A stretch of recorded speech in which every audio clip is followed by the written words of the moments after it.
What's up, Bronx? How y'all doing tonight? Today. How y'all doing?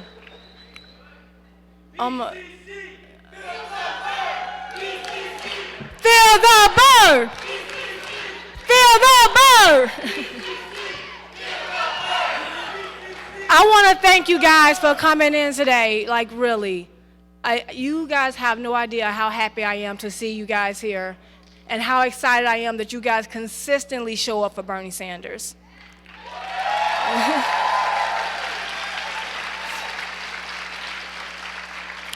So my name is Jacqueline Thomas, and I am the Bronx Regional Field Director for the Bernie Sanders campaign.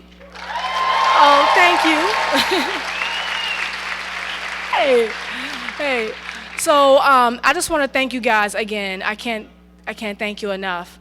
And I'm also so proud to work for someone who I believe is a once-in-a-lifetime candidate.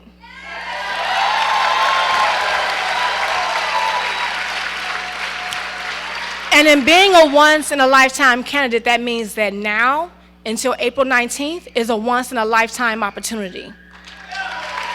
We absolutely cannot spoil this opportunity. Bernie Sanders often speaks about this being a political revolution, right? But you can't have a political revolution without political revolutionaries. So that means we need every last one of you to be a part of this campaign. One thing that I've noticed since I've been in New York working for the campaign, I started back in January, is that you guys' activism is amazing. Like the grassroots activism, you guys have your own teams, you're doing it big, to put it mildly. What we're asking you guys to do is to work with the campaign so that we can consolidate our efforts to make his presidency a reality. We need this man in office. We need this man in office. So that means sometimes doing the not so glamorous things, which I'm so proud to do, and what I love field. Field means knocking on the doors, talking to people who we know are registered voters, making sure they understand what Bernie Sanders stands for, making sure they know his platform, making sure that we are talking to the people and getting them out to the polls on election day. My biggest fear is waking up April 20th and thinking we could have did one more door. We could have just did one more neighborhood. We could have recruited 10 more people. And I'm pretty sure you guys don't want to wake up on April 20th thinking the same. So that means that right now, as much as I love that you guys are here, as much as we love to have our signs, and we want to do our chants, and we're still going to do those chants, we're going to do them while we're knocking doors, while we're canvassing, we have to be involved. It won't work any other way. We will not win if we are not politically involved, politically engaged.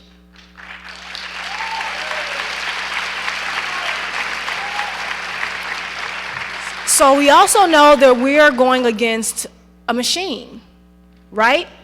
But what we lack in machinery, we make up with people. We make up with people, with heart. So we've opened up 2 offices in the Bronx. I'm very happy to say that. So we have one in the Northeast Bronx, which is 2704 Williamsbridge Road. Small office, but hey, we need your help, so please go out. We're there from 10 to 9 every single day. Rain, shine, monsoon, we're there. Please come in and volunteer. And we also have another office in the South Bronx, which is 3007 3rd Avenue, 4 blocks from the hub. So please come out. Please come out, volunteer. Outside, you'll see sign-up forms where you can sign up to do canvassing, phone banking. You can host your own events. Come and get materials. We can do a training with you, make it as easy and as fun as possible, and also meet other people who love Bernie just as much as you do, okay? So you guys are gonna volunteer, right? You're gonna put some time in? Okay. Well, thank you guys so much for having us, and thank you guys for, again, showing up for Bernie, a once-in-a-lifetime candidate. And I want to introduce to you guys the 86th Bronx Assemblyman, Luis Sepulveda.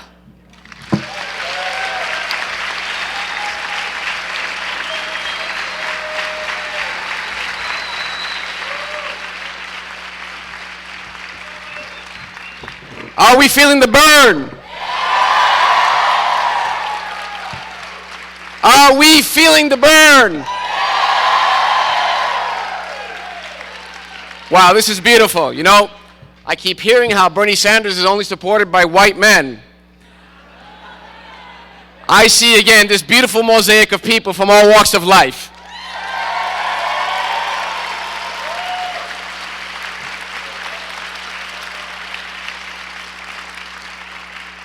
It's interesting that we're here at a CUNY institution when this institution at one time was recognized as an institution that was free merit-based tuition. And when Senator Sanders says, let's provide free college education in our public institution, he's criticized.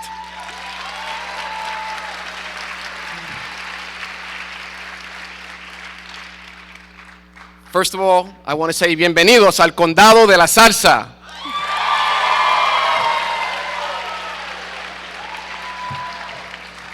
It's really an honor and a pleasure for me to be here today supporting Senator Sanders.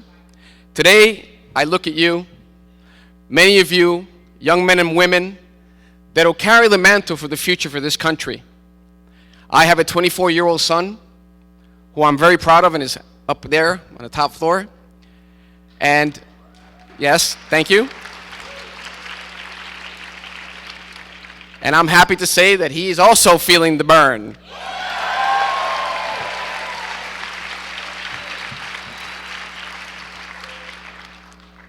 Now, today it is you, the generation, that's going to lead our country.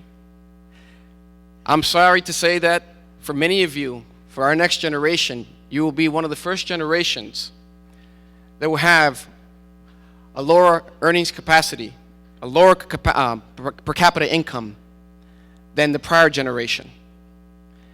And we have to change this trajectory in the country. And this is why we have to elect Bernie Sanders.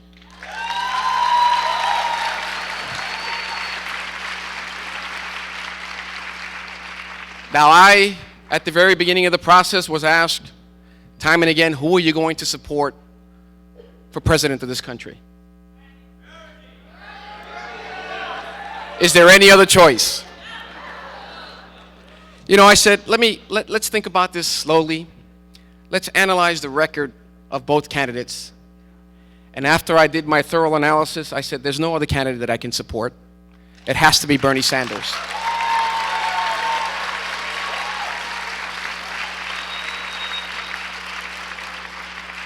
Now, I represent the Bronx. I believe the Bronx, it's one of the greatest places in the world. I've raised one 24-year-old. I'm raising a 4-year-old. And I can't think of any other place than to raise my family than here in the Bronx. But we have our issues here in the Bronx. We have chronic unemployment here. Only about 62% of our children are graduating from high school. We rank 62nd out of 62 in terms of healthcare problems here in the state of New York. And so when you look at all these issues, you ask yourself, what candidate is speaking to those issues? What candidate touches your heart? What candidate has promised to tackle those issues from the very first day that he becomes the president of this country? That is why there's no other choice but Bernie Sanders.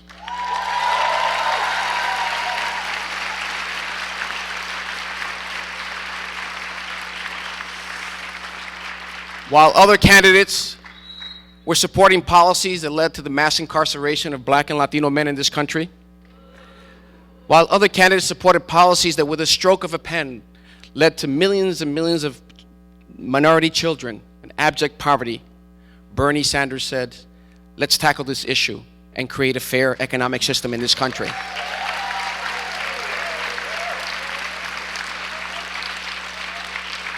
Bernie Sanders says, let's provide a path for these black and Latino men who went to prison or have been disenfranchised. Let's create a program that we can re-enfranchise these men and have them become productive members of our society.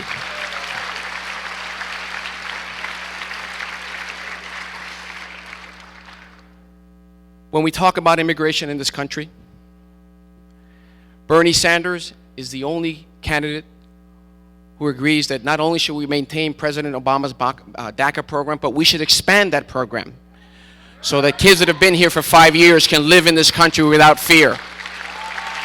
So that kids, immigrant children in this country that have been here can access the DREAM Act and funds so they can go to college.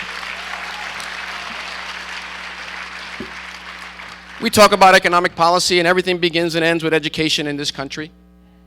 Name me one of the candidates says that not only should we give UPK to some students, but we should provide UPK funding for the entire country so that all children can have universal pre-K and get a head start.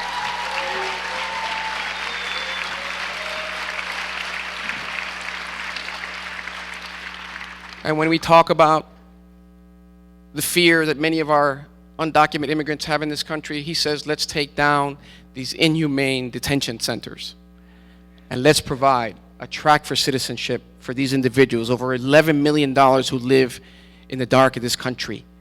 That is what Bernie Sanders is about. When we talk about health care, he says, let's provide universal health care. In this country, everyone should have the right to health care. It is a civil rights issue.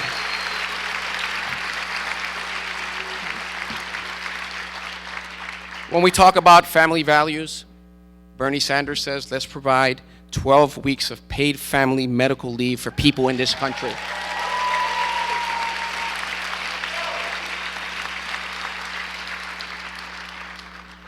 When we talk about, again, incarceration of black men and Latino men in this country, Bernie Sanders says, let's bar these for-profit prisons in this country.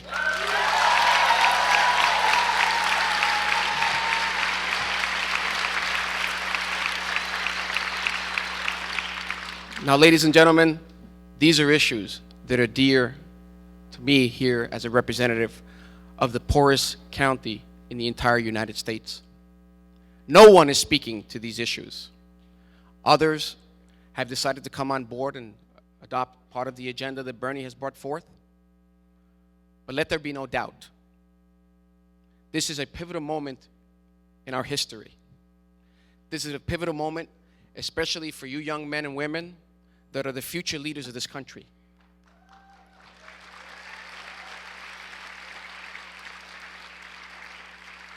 It is a pivotal moment that requires all of you to give 100% to make sure that we take the correct path in this beautiful country of ours. It is a pivotal moment to make sure that all of you do not have to work longer hours and earn less money in this country.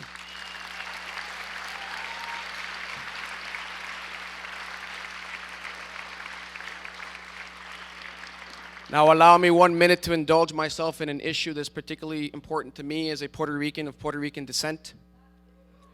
Are there any Puerto Ricans here today? As many of you may or may not know, Puerto Rico is being gouged by $70 billion in debt that is owed to the hedge fund and hedge fund managers in the United States. They're asking Puerto Ricans and the Puerto Rico government to cut services to the point where you won't be able to provide health care. You won't be able to provide sanitation services, where you will have a major healthcare crisis on the island of Puerto Rico. And I'm happy to say that Bernie provides the best plan to tackle that problem in Puerto Rico.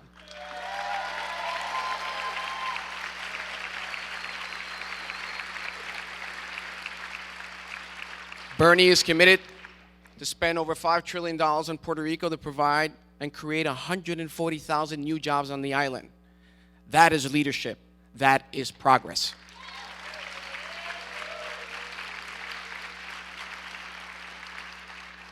A mis amigos latinos, quiero decirle, estamos en un momento muy importante en la nación. en la historia de los Estados Unidos. Tenemos que asegurar que el próximo presidente de esta nación esté consciente de la pobreza y el sufrimiento de muchos de nosotros aquí en esta nación, aquí en el Bronx y en Puerto Rico. El único candidato que ha aprobado una agenda progresiva para pelear en contra de estos problemas en la isla, aquí en los Estados Unidos y la pobreza, es Bernie Sanders.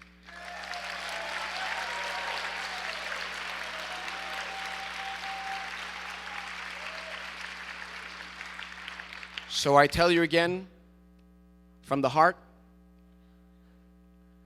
for you future generations, for my 24-year-old, for my 4-year-old, it is critical that we all give everything that we can so that we go on the right path and elect Bernie Sanders, the next president of the United States.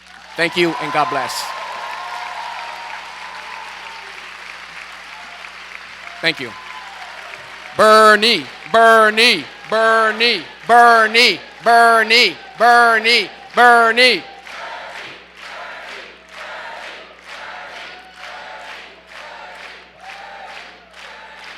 Thank you. And now let me introduce the president of this wonderful institution, a man who's going to lead Bronx Community College for many years, I hope. The great president of Bronx Community College, Eddie Bayudal.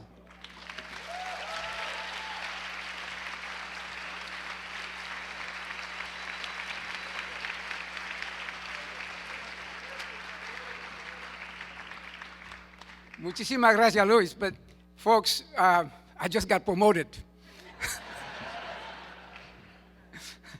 I'm vice president.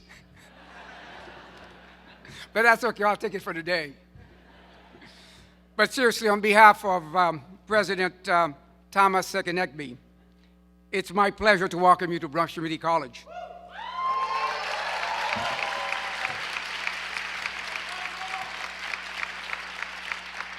It is truly one of the hidden treasures in the Bronx. This very building you're in, the Gould Memorial Library, dates back to 1899 and was built by the great architect Sanford White. It's because of his vision that we received National Landmark designation. And just a few weeks ago, it was selected by the Preservation League of New York as one of 7 to save. While we champion our history and distinctive heritage, it's the future that drives BCC.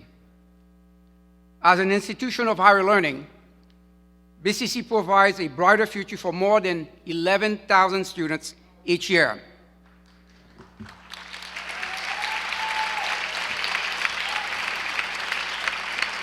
And representing 100 countries.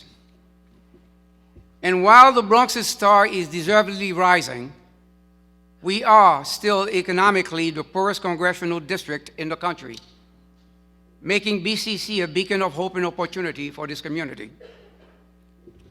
Now, there are folks who wonder why politics and the political process matter, but we are well aware of it here at BCC. Politics brings us legislation like the DREAM Act and deferred action against undocumented child immigrants, which enabled BCC's 2015 valedictorian, Kirsy Martinez, to stay in this country, graduate,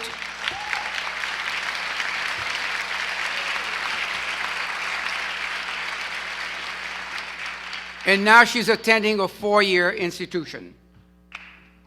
It means that with financial aid, our BCC students can be the first in their families to get a college education.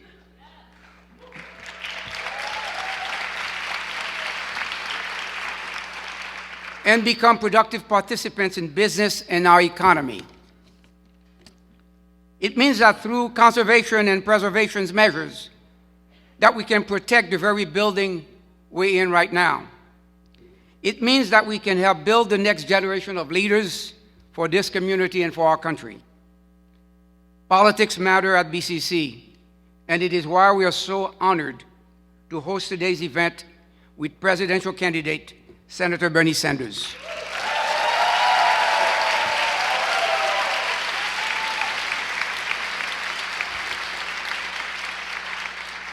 And now I'd like to introduce our next speaker, Justin Bartha. He's an actor, writer, and producer, best known for his role as Doug Billings in The Hangover. Yeah, I've seen all of it. He's the one who goes missing and who the Wolfpack friends are frantically searching. Well, BCC found him. We found him. Thank you. Hello, beautiful people. Oh man, what's up, Bronx? This is awesome. My name is Justin Bartha. Some of you might be thinking, why the hell is this guy talking to us? What could this white, privileged, incredibly handsome and charming Hollywood actor possibly know or care about the struggle of the middle class and the policies needed to help? Or you could just be thinking, hey, I found Doug. Well, let me be the first to admit that I am by no means a seasoned political pundit, or a public intellectual, or a private intellectual, or an expert on anything, really. But I can tell you this, I am not a Hollywood actor. I am a New York actor. I am also a proud husband, a father, and a U.S. citizen who cares deeply about the future of this country. I also happen to possess the one quality that I believe every single person in attendance today possesses, a quality that unites our two highly qualified Democratic candidates while distinguishing them from the not even remotely close to qualified and frankly kind of creepy Republican candidates.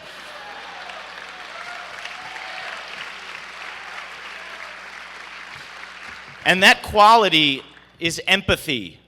This empathy forces me to speak up for those less fortunate than I. This empathy allows me to be angered by the lies and the selfishness and the corruption and to search for a champion who is honest and forthright and brilliant and inspiring and willing to fight for the best interests of every single person in this country. And that champion is Bernie Sanders.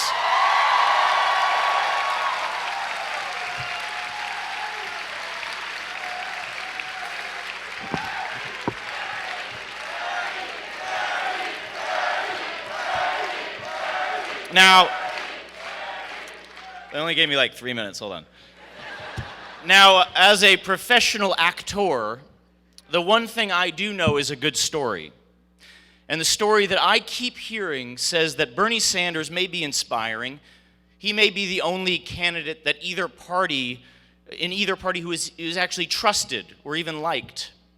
But what he's offering is just a pipe dream. Their story says it'll never happen. It says that he dreams too big. It says that what he's proposing is too expensive, too unrealistic. It says, sure, we all admire his philosophy, but philosophy doesn't run the country. Policy runs the country. But there's always one important thing missing from their story. One character I never hear about from the opponents and the cynics, and that character is you, the people. It's what millions of Bernie supporters understand that the cynics say could never happen. It's demanding that the policy is actually dictated by the people. The people want a living wage, but they say it's a pipe dream. Not in New York, it's happening. The people want health care for every man, woman, and child, but they say that's just not realistic. Well, Obamacare is a step in the right direction. It's happening. It's exactly what they said about electing a black president, exactly what they said about gay rights, exactly what they say about anything that seems too bold. But I'm here to say this. Why not listen to what the people want, be bold, and try? Why not try for free public college? Why not try for universal health care, a federal $15 minimum wage, comprehensive prison reform, comprehensive banking reform, better trade deals, ban fracking, and repressive Reagan-era drug policies? Hell, end repressive Reagan-era economic policies. Why not try? Now, we all know why certain cynics don't want to try. They've made it clear that they're pro-Hillary, and that is fine. It's fine because the people in this crowd understand that the cynic's story is not dictated by the people, but by the millionaires and billionaires. They are the ones telling that story. They are the ones who happen to own a majority stake in the newspaper where that story is printed, which makes their story rigged. Just like our economy, just like our schools, just like our campaigns, it's rigged and the status quo is broken. But we finally have a candidate bold enough to try to fix it.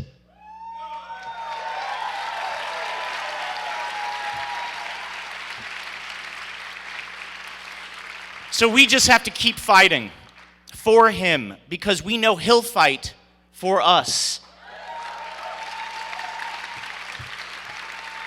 The ones with empathy. So why am I here? Because I am a proud U.S. citizen. I am a proud New Yorker, damn proud of his New York values. And I want to remind you that when the cynics say being bold won't work, look around you. It's already working. It's happening.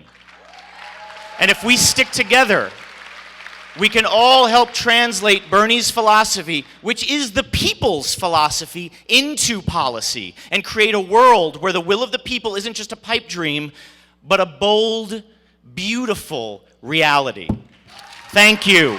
Thank you so much, Bronx. I love you all. Thank you for having me and listening to me. Ladies and gentlemen, please welcome to the stage New York actress and surrogate, Susan Sarandon.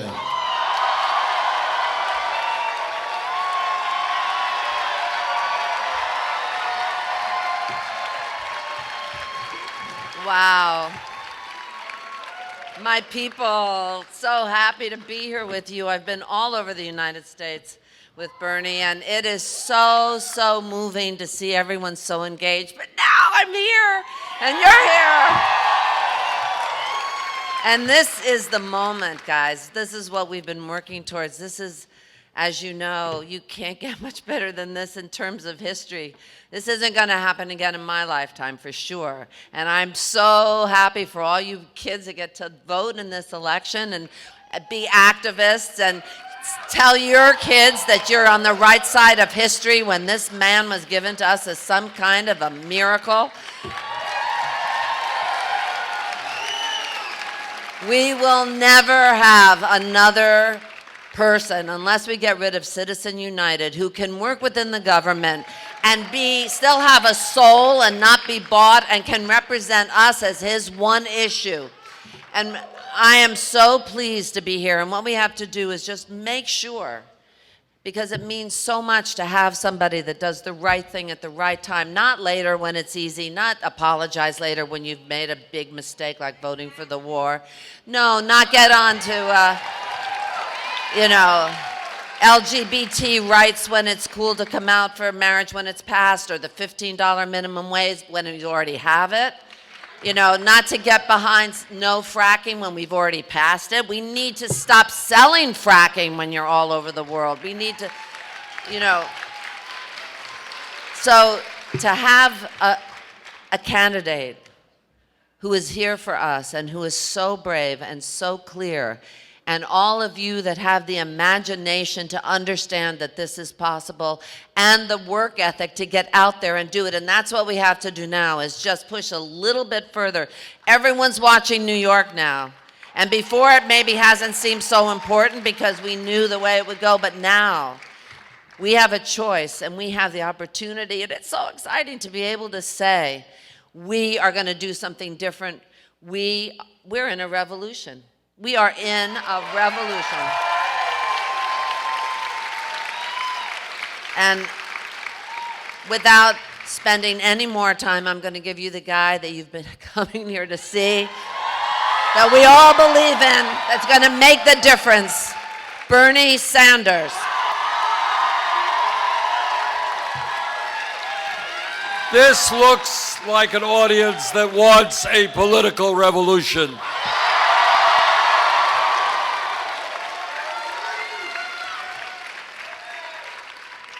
Let me begin by thanking Susan Sarandon. All of you know Susan is one of our great actors in this country. What you may not know is she has spent years of her life fighting for economic, environmental, racial, and social justice. And I just want to thank her very much for all that she has done.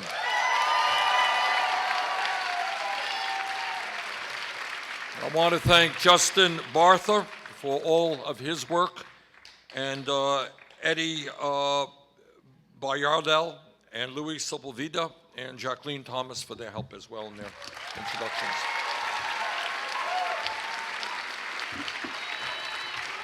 Let me begin by telling you what momentum is about and why our friends in the Clinton camp are getting a little bit nervous. Well, I'm wrong. They're getting very nervous. You know, when we began this campaign about 11 months ago, we were 3% in the polls and about 60, 65, 70 points behind Secretary Clinton.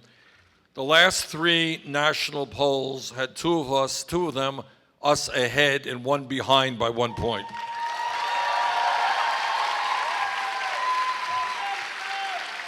Here in New York State, where we were way, way behind, she was the senator here for 8 years. That gap has closed. We are in striking distance here in New York. We're doing great in Pennsylvania, great in California. I think we have the momentum in this campaign, and if we can win here in New York State, it'll be a huge step forward.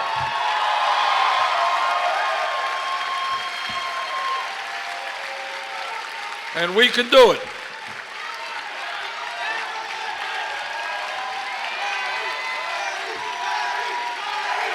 What? Okay, let me say a word on Bernie. And that is this. I'm the only candidate for president who will tell you a simple truth, is that no president, not Bernie Sanders or anybody else, can do it alone. What we need, this is not just about me, it is about a political movement.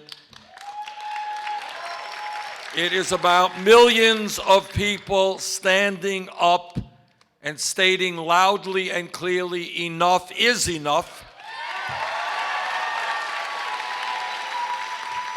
That our government belongs to all of us and not just a handful of wealthy campaign contributors.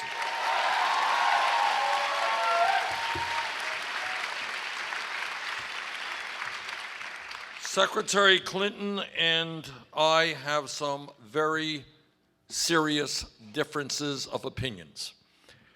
And one of the differences that we have, which is of enormous consequence, is our belief about the role of money in a campaign. I had to make a choice when we began this campaign as to whether or not we would do what every other campaign does, have a super PAC, raise money from corporate America, Wall Street, and the wealthy and the powerful. We thought about that for about 1/10 of a second. And we decided that was not what we were going to do. And what we did, and this is revolutionary, no one has ever done this yet, we have now raised over 6 million individual campaign contributions.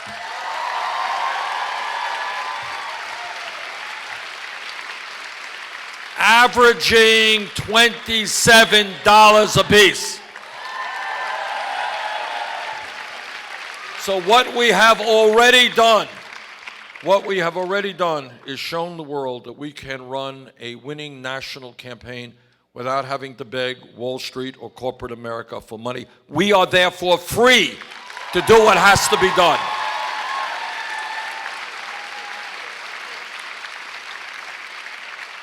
Secretary Clinton has chosen another path.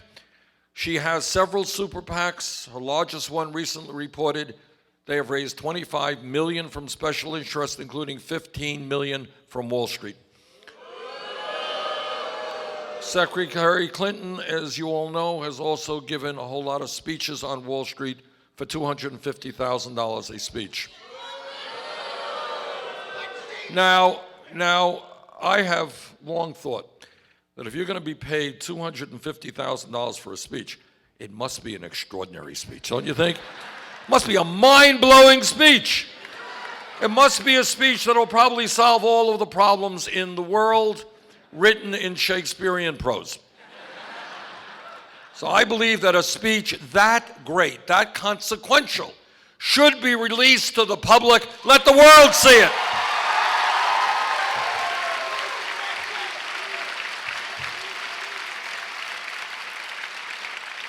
Secretary Clinton has said, well, she is prepared to release the transcripts if other people do it, so I have a dramatic announcement to make right here. I am prepared to release all of the transcripts of all of the speeches that I've given to Wall Street. Are you ready? Here they are. You got them? There's nothing there.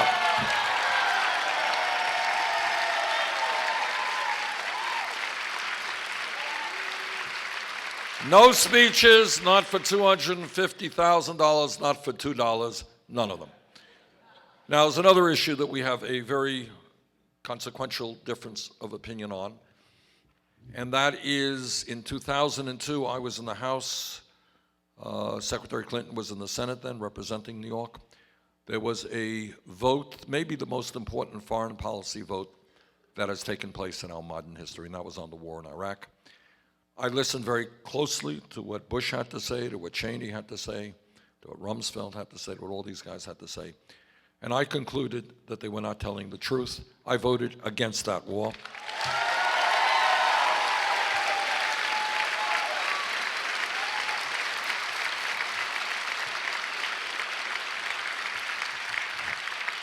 Secretary Clinton heard the same evidence that I did. She voted for the war.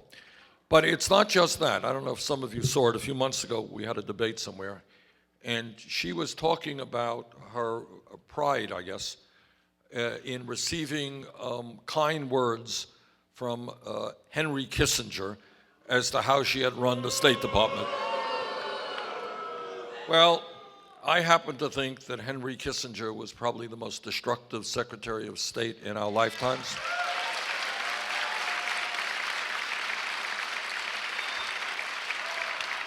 He has a lot of blood on his hand. That's the simple truth. So let me say to Henry Kissinger, please do not ever say anything nice about me. I don't want your support.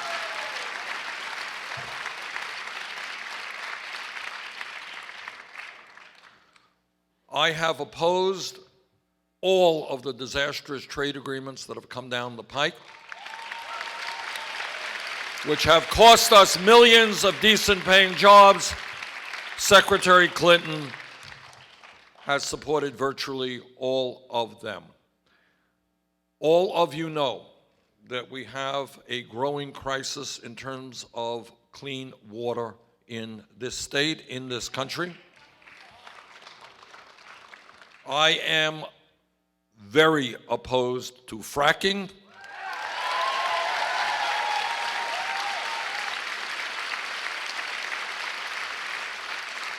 Secretary Clinton actually was very aggressive in pushing fracking when she was Secretary of State to countries around the world. So we have a difference on that as well. Now, the reason, there's one other difference that is important that hasn't gotten attention. I hope it does get some media attention. And that is our views on Social Security. I believe that a country is judged not by how many millionaires and billionaires it has, not by the size of its military. It is judged by how it treats the weakest and most vulnerable people amongst us.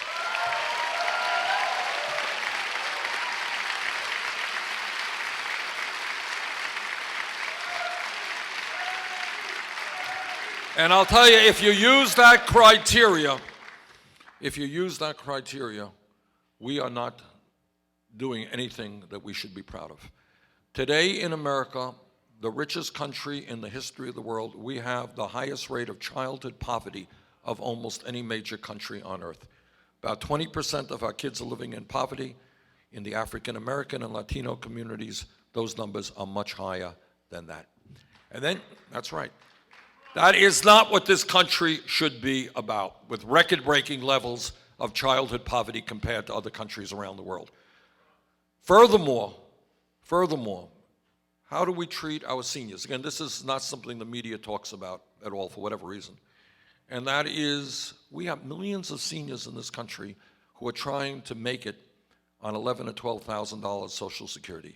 And you know what? Nobody can make it on $11,000, $12,000 Social Security.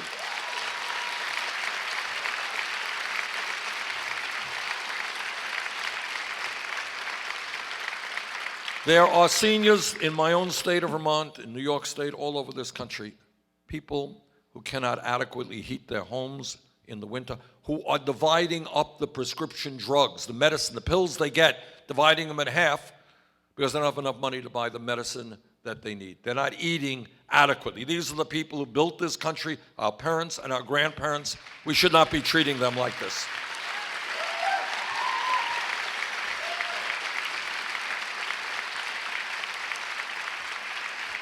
Now, in response to the fact that millions of elderly people and disabled veterans are trying to get by on totally inadequate Social Security benefits, our Republican colleagues in the Senate are responding as the way they usually do, given the crisis. Their response is, let's cut Social Security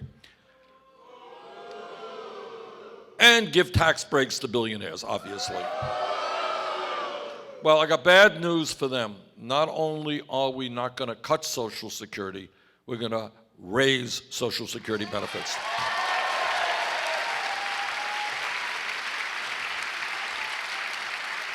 Now, how do you do that? How do you do that? Well, at a time of massive income and wealth inequality, where the people on top are doing phenomenally well, while the middle class continues to decline, the solution is a pretty simple solution, one supported by many of the senior groups out there representing millions of seniors. It's not a complicated solution.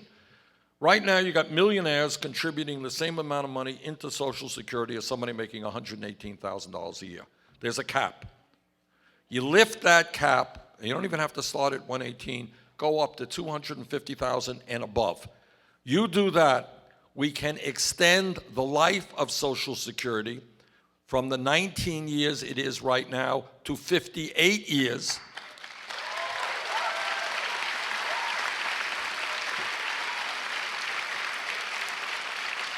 And we can increase Social Security benefits for seniors making less than $16,000 a year by $1,300 a year, a significant increase. So I believe that at a time when the rich are getting much richer, yes, they should be asked to contribute more into the Social Security Trust Fund by lifting that cap. And I would ask Secretary Clinton to join me in making it clear to the people of this country that that is what she supports.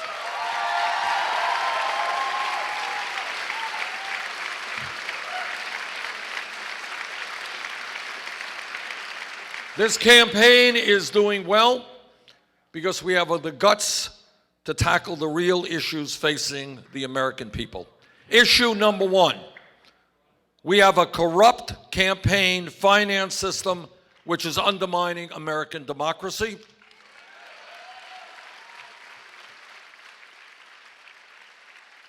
Democracy is one person, one vote, not billionaires being able to buy elections.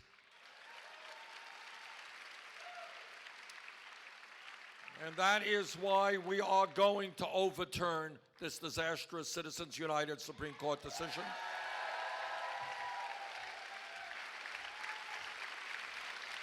Democracy is about everybody in this country, 18 years of age or older, having the right to vote. And that is why we're going to take on these Republican governors who are trying to suppress the vote, making it harder for people to vote.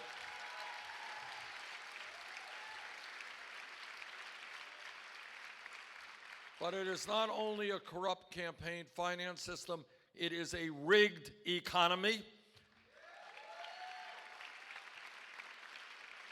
I would like everybody to ask themselves whether they think it is moral, acceptable, sustainable, when the top 1/10% in this country, 1/10%, now owns almost as much wealth as the bottom 90%. In America today, you got families out there where mom's working, dad's working, kids are working, and at the end of the day, despite the fact that our people in this country today work the longest hours of any people in the industrialized world. The Japanese work very hard. We work longer hours now than the people of Japan. Despite all of that hard work, 58% of all new income is going to the top 1%. You want a radical idea? It's not really so radical. We're going to create an economy that works for all of us, not just the 1%.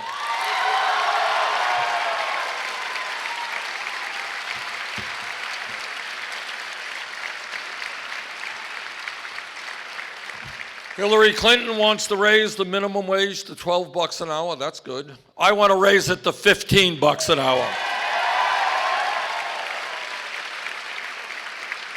I want pay equity for women workers who should not be making 79 cents on the dollar.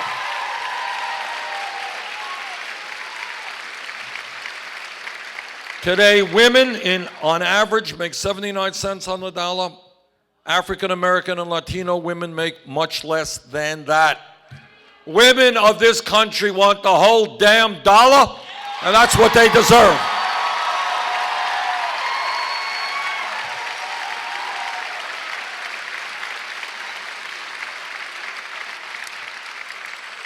When we talk about economics, please understand that real unemployment in America is not 5%. That's the official rate. Real unemployment is double that. In minority communities, far, far higher than that. When you have real unemployment, 10, 12%, we need a massive federal jobs program. The best way to do it is to rebuild our crumbling infrastructure.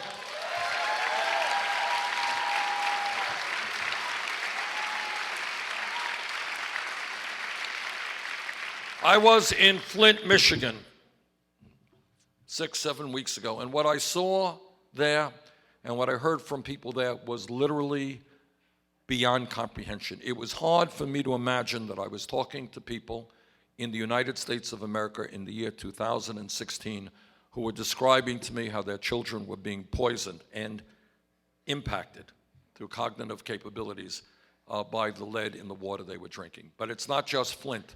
All over this country, we have water systems where the water is totally inadequate. We have wastewater plants not working well. We have roads, bridges in my state. Many of our bridges are in disrepair. Our rail system used to be the best in the world, most modern in the world, no longer the case. Airports, way antiquated. We have levees and dams that need an enormous amount of work. We're going to invest $1 trillion in rebuilding our infrastructure, create 13 million decent-paying jobs.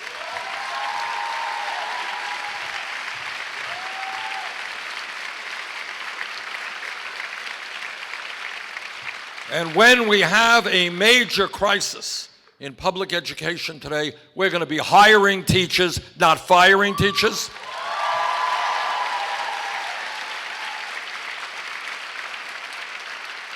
And we're going to end the dysfunctional, inadequate child care system that we have today and make sure that every parent in this country knows that when he or she goes to work, they're leaving their kids in high-quality child care.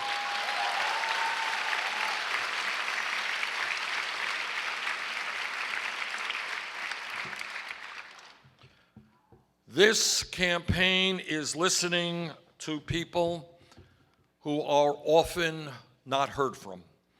We are listening to our brothers and sisters in the Latino community.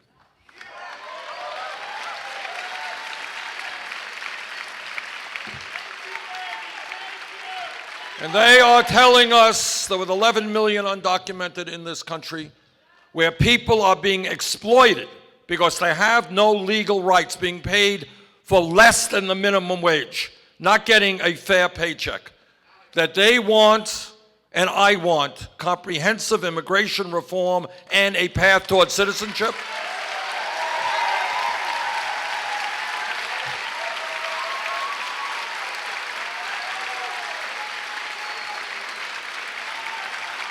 And if the Congress does not do its job, we'll do it for them through use of the executive powers in the presidency.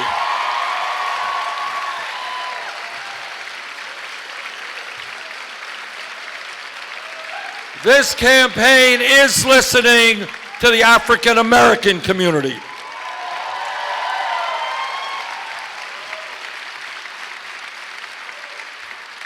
And they are asking me, how does it happen? How does it happen that we can spend trillions of dollars on a war in Iraq that we never should have gotten into, and yet inner cities from one end of this country to the other are falling apart?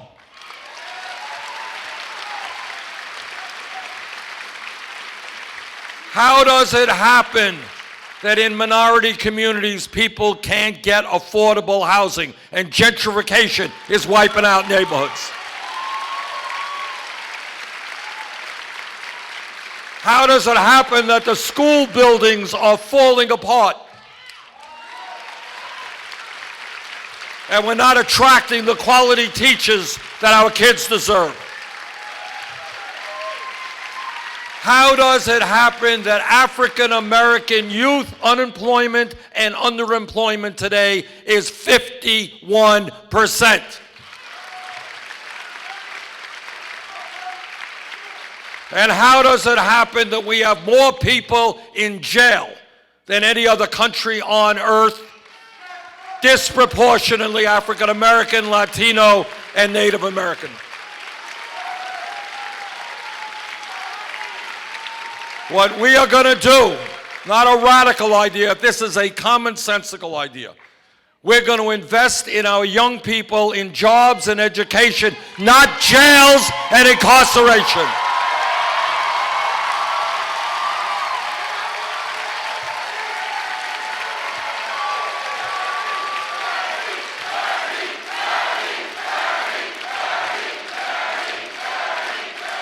And we are going to reform a very, very broken criminal justice system. I am tired, and you are tired, of seeing videos on television of unarmed people, often minorities, being shot.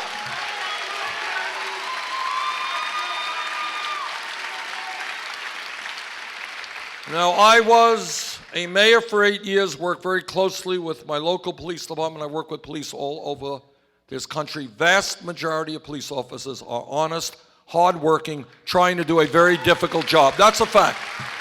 It's a very difficult job. But when a police officer, like any other public official, breaks the law, that officer must be held accountable.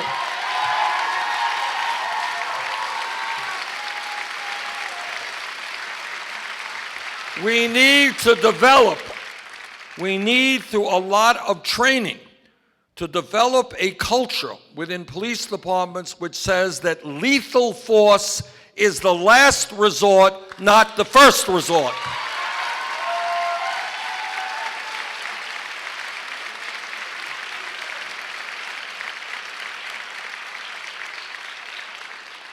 We need to demilitarize local police departments so they don't look like occupying armies.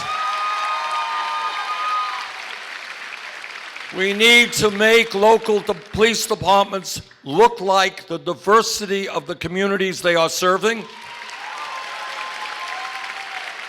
We need to end privately owned prisons and detention centers.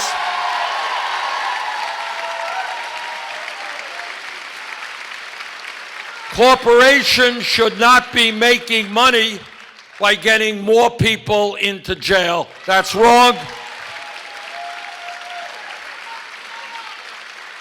We need to rethink the so-called war on drugs. Over the last 30 years, millions of Americans have received police records for possession of marijuana. Today, under the Federal Controlled Substance Act, marijuana is listed as a Schedule I drug right next to heroin. I agree. And that is why I've introduced legislation to take marijuana out of the Federal Controlled Substance Act.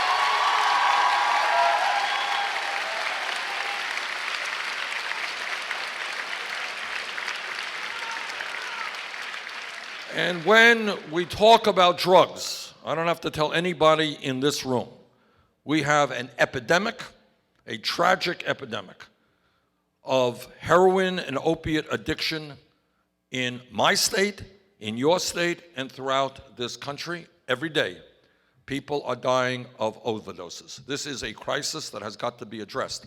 And the best way to address it is to understand that drug addiction and substance abuse should be seen as a health issue, not a criminal issue.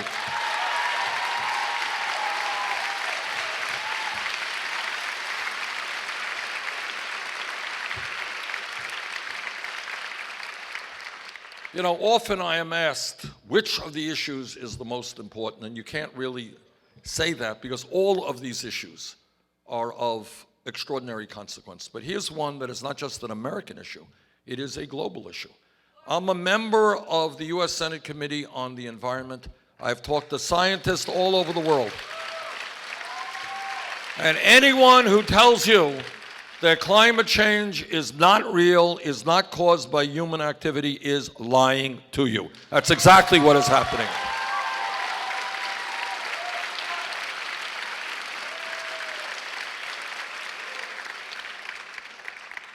And what the scientists are also telling us is that a crisis today will only get much, much worse in years to come if we do not act boldly, if we do not transform our energy system away from fossil fuel to energy efficiency and sustainable energy.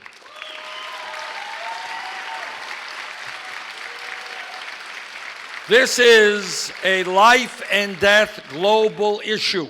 We have a moral responsibility to leave this planet for future generations in a way that is healthy and habitable. And to do that, we are going to have to take on, big time, the fossil fuel industry.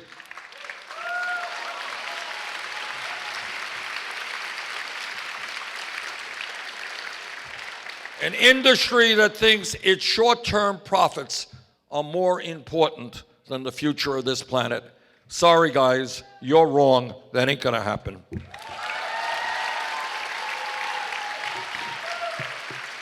Now, I've been criticized for saying this throughout this campaign, so let me say it again. It is my very strong belief that health care is a right of all people, not a privilege.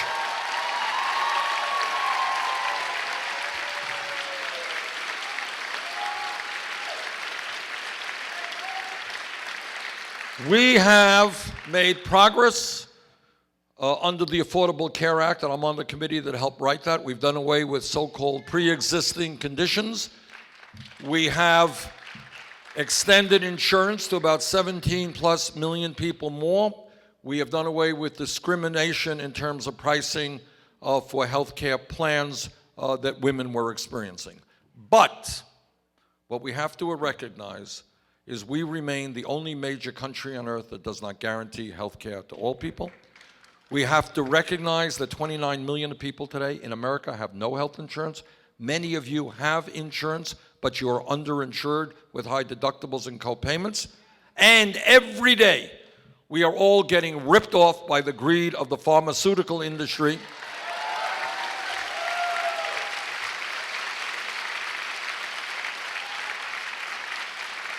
Who are charging us the highest prices in the world for the medicine that we need.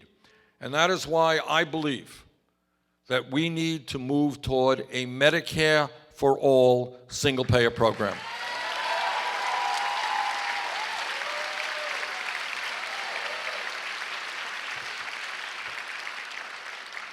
Everybody in this room knows that change never takes place from the top on down. It's not a president signing a document. It is millions of people demanding that that document be signed.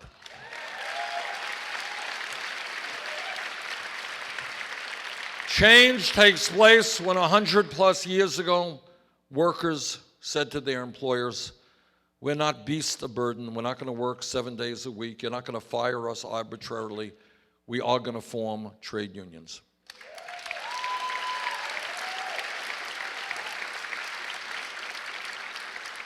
Change has taken place throughout our history, and how painful and bloody it has been when the African American community and their allies said that in America we will not accept segregation, racism, and bigotry.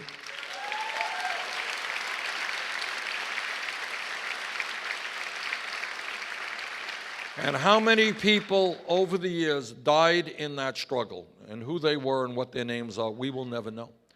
But that was the struggle that involved, over the years, millions and millions of people fighting to end racism in America. And let me just remind people here, because we easily forget this, 100 years ago today, women in America did not have the right to vote, did not have the right to go to the schools they wanted to, or do the work they wanted 100 years ago. Not a long time.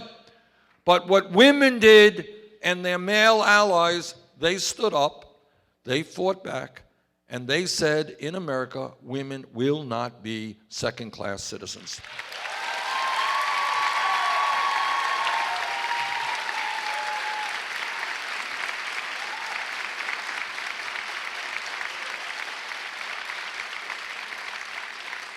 And if we were here 10 years ago, which is no time at all from an historical perspective, somebody jumps up and says, you know, Bernie, I think that in the year 2015, gay marriage will be legal in 50 states in this country. I doubt that anybody in this room would have believed that that would have been possible. But what happened, and all of you are aware of this is a contemporary issue. The gay community, with their straight allies, fought back against incredible bigotry, which we see today. You're seeing it in Mississippi, you're seeing it in North Carolina. Incredible bigotry and hatred, but said as loud and clearly as they could that in America, people must have the right to love whoever they want, regardless of their gender.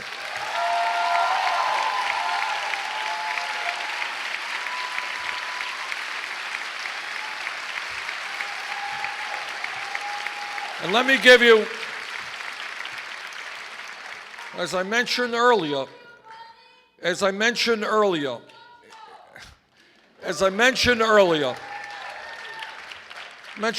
what we are seeing, my point here is what media and Congress and the establishment want you to believe is the status quo is made in concrete. That's the way it is. You know, you have massive levels of income and wealth inequality. That's the way it is. You got kids in the Bronx who are going to schools that are falling apart. Well, that's the way it is. We've always had poor people. 1 out of 4 kids in a neighborhood I was in the Bronx last week has asthma. from breathing the crap that's in the air. All right? It's the way it is. You can't change that. Young people are leaving college, $30,000, $50,000, $70,000 in debt. That's the way it is. Can't change it.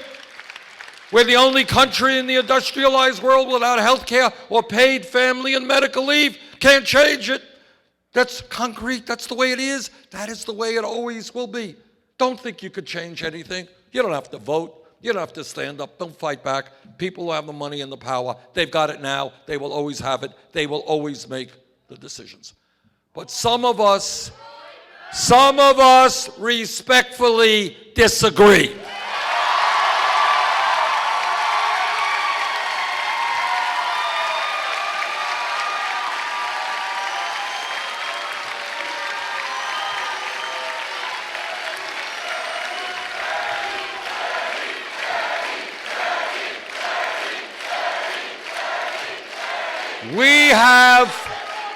We have looked at history, and we know we can make change. We can make real change. And the latest example, as I mentioned earlier, and I want you to think about it. If we were here 5 years ago, no time at all, and somebody said that the minimum wage would be $15 an hour in states all over this country, nobody would have believed it was possible. But as a result of the courage of workers in the fast food industry standing up and fighting back, that's happening. We can make change. But the way we make change is standing together and taking on the Donald Trumps of the world, who, like all of the demagogues, I mean, Trump didn't invent this. Don't give him that much credit. He's not that smart. You know, what demagogues have always understood is the way they win is by dividing the people up. Divide white from black from Latino. You divide Christians from Muslims, divide and conquer from Jews. You divide everybody up, gay from straight, women from men. We are not going to let Trump play that old and tired game. We know it. We are going to stand together. And the reason that Trump is not going to win is that Americans understand we are at our best and our strongest. We are proud of the diversity of this country.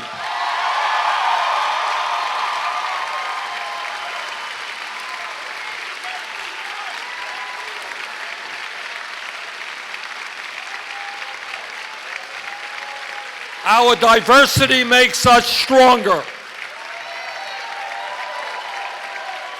And we understand one profound message that every major religion on earth has taught us over the thousands of years, whether it is Christianity or Judaism or Islam, Buddhism, whatever that religion may be, and that is that at the end of the day, love always trumps hatred.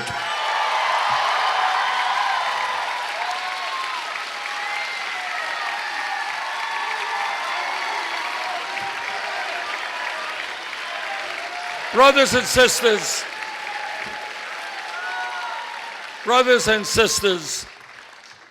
we are running an historic campaign, and we are on the way to pulling off the biggest political upset in the modern history of America.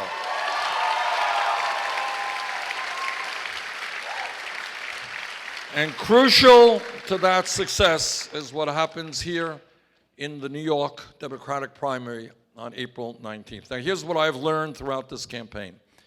When voter turnouts are high, we just had a great turnout in Wisconsin the other day, we win.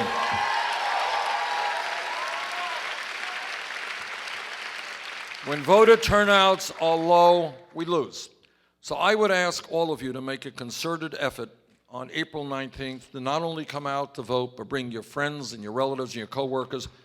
Let us show the world that the state of New York is prepared to go forward with a political revolution. Thank you all very much.